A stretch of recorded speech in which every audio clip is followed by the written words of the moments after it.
Di awal film kita diperlihatkan dengan seorang pria yang bernama Charles Sheen. Dia adalah seorang suami yang sangat menyayangi keluarganya.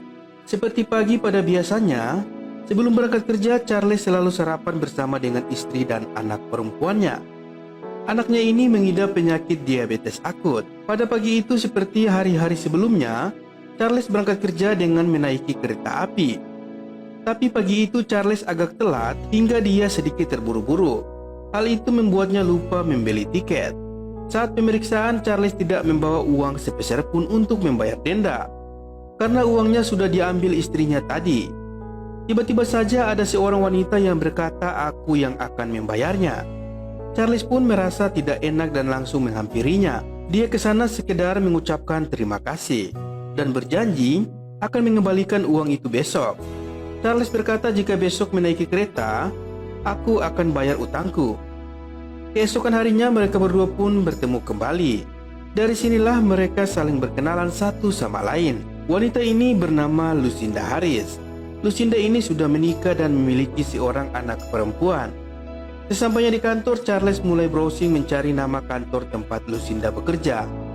Dan benar saja dia menemukan nama Lucinda Harris di sana.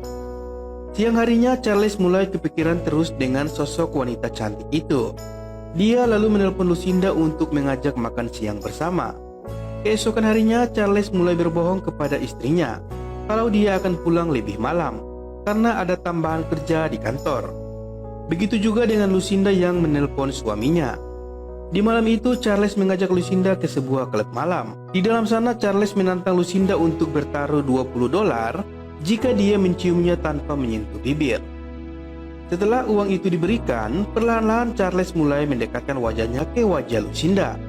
Tanpa perlawanan, Charles akhirnya mencium Lucinda itu. Dan itu berarti Charles kalah dalam taruhan itu. Charles pun berkata, "Sungguh tak rugi uang yang kupertaruhkan itu." Tak lama kemudian tiba-tiba saja ada orang mabuk yang mengganggu mereka dengan terus menggoda Lucinda. Charles pun mulai emosi melihat kelakuan orang itu. Apalagi dia mengatakan jika Lucinda adalah seorang pelacur. Dia pun memukuli pemabuk itu hingga terjatuh. Charles pun langsung menarik tangan Lucinda untuk pergi dari tempat itu. Mereka berdua sepertinya sudah sama-sama dimabuk asmara. Nafsu ingin bercinta pun sudah tidak terbendung lagi. Mereka berdua lalu mencari sebuah hotel. Di dalam taksi mereka memilih hotel yang ingin mereka pilih. Lucinda terlihat sangat gelisah dan tiba-tiba menghentikan taksi itu. Dia merasa tidak melanjutkan ini semua. Lalu Charles pun langsung ikut turun dan mulai menyadari apa yang telah mereka lakukan ini salah. Namun keadaan sudah sangat larut malam dan tidak jauh dari sana ternyata ada sebuah hotel kecil. Charles pun langsung menuju hotel itu untuk memesan kamar. Setelah mereka berdua di dalam kamar, Charles menanyakan Lucinda apakah ingin pulang atau tetap di hotel. Lucinda pun menjawab kalau dia ingin tidur dengan Charles. Lalu mereka pun mulai bercumbu. Dan ketika ingin bercocok tanam, tiba-tiba terdengar suara pistol yang dikokang diarahkan di kepala Lucinda. Ternyata seorang perampok telah masuk ke dalam kamar itu karena mereka lupa mengunci pintunya. Perampok itu pun langsung memukul Charles dan meminta mereka berdua memberikan dompetnya masing-masing. Namun tidak sampai di sini, rupanya perampok itu mulai melirik Lucinda dan mulai menghampirinya. Charles yang melihat ada kesempatan mencoba menyerang perampok itu. Tapi dengan cepat, si perampok itu mematahkan serangan Charles itu. Akibatnya Charles terjatuh dan kepalanya terbentur di meja. Setengah sadar, Charles masih berusaha bangkit. Tapi perampok itu menghajar kembali wajah Charles dengan gagang pistolnya. Charles pun pelan-pelan mulai kehilangan kesadaran. Di saat itulah perampok itu dengan leluasa menarik kaki Lucinda dan memperkaosnya. Setelah itu kesadaran Charlie mulai pulih kembali. Akan tetapi semuanya telah terjadi. Lucinda pun hanya duduk terdiam. Rasa cemas dan bersalah menyelimuti pikiran Charles. Dia merasa bersalah karena dia tidak bisa menjaga Lucinda. Namun semuanya telah terjadi. Charles pun menawarkan Lucinda ke rumah sakit. Namun Lucinda menolaknya karena takut ketahuan oleh suaminya. Kemudian Charles pun ingin menelpon polisi, tapi Lucinda melarangnya karena dia takut perselingkuhannya ketahuan. Lucinda akhirnya memutuskan untuk mengakhiri perselingkuhan ini dan melupakan semua yang telah terjadi. Keesokan harinya, Charles tetap pergi ke kantor dengan wajah babak belur. Bosnya pun menanyakan kondisinya. Charles hanya menceritakan kalau semalam dia ditodong dan dia juga sudah pergi ke rumah sakit. Lalu bosnya pun menyuruh Charles untuk pulang saja dan beristirahat. Sesampainya di rumah, Charles memberikan alasan yang sama kepada istrinya. Tak lama kemudian teleponnya berdering. Dan saat Charles mengangkat telepon itu, ternyata perampok yang semalam yang menelponnya. Di saat bersamaan istrinya pun juga ikut mengangkat telepon itu. Karena telepon di rumahnya saling terhubung. Jadi istrinya bisa mendengar obrolan di telepon itu. Charles mengatakan itu hanya urusan pekerjaan dan menyuruh istrinya untuk menutup telepon itu.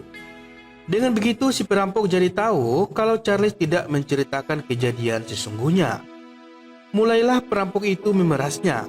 Dia meminta uang tutup mulut seharga $20.000 dan Charles pun mengiyakannya. Namun keesokan harinya sebelum dia memberikan uang itu kepada si pencuri, dia pun pergi ke kantor Lucinda untuk menyampaikan hal tersebut.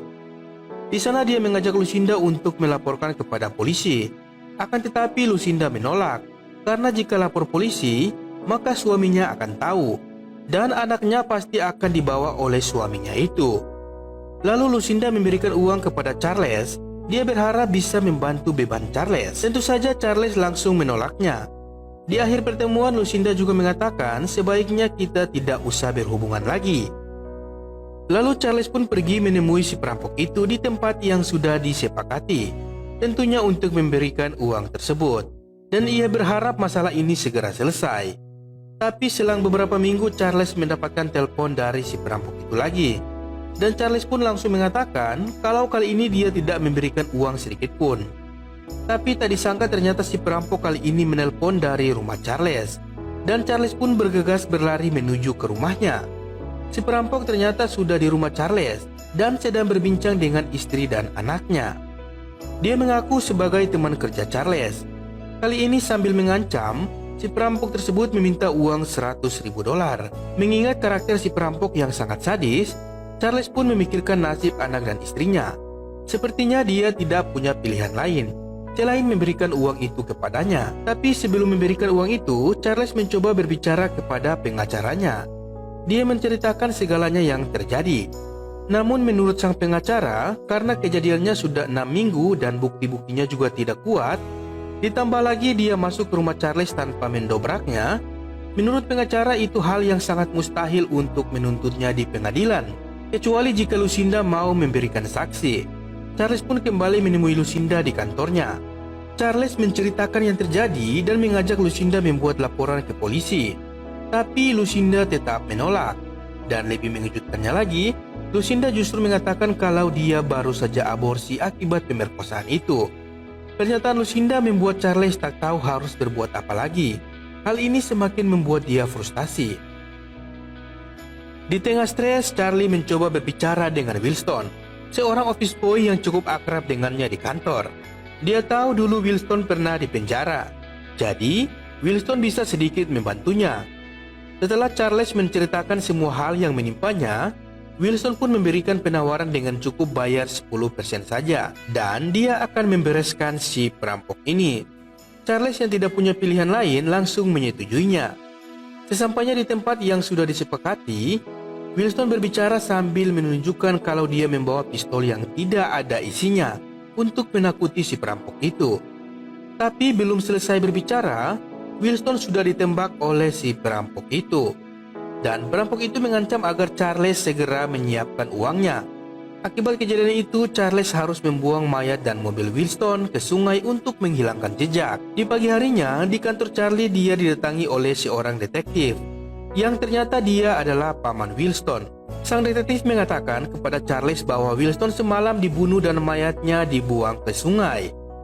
Mendengar pernyataan itu, Charles pun pura-pura kaget. Lalu sang detektif menanyakan apakah Charles memiliki pistol dan apa yang Charles lakukan semalam. Belum sempat menjawab pertanyaan itu, telepon pun berbunyi.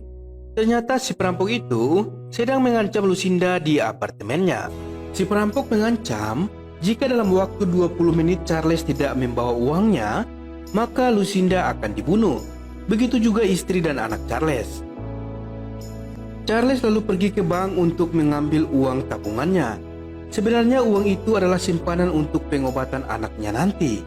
Tapi karena ia telah bermain api, maka ia harus memadamkan api itu. Charles tidak punya pilihan lain. Dia tidak ingin Lucinda dan keluarganya dibunuh seperti Wilson. Dia segera pergi menuju ke apartemen yang diberitahukan si perampok itu.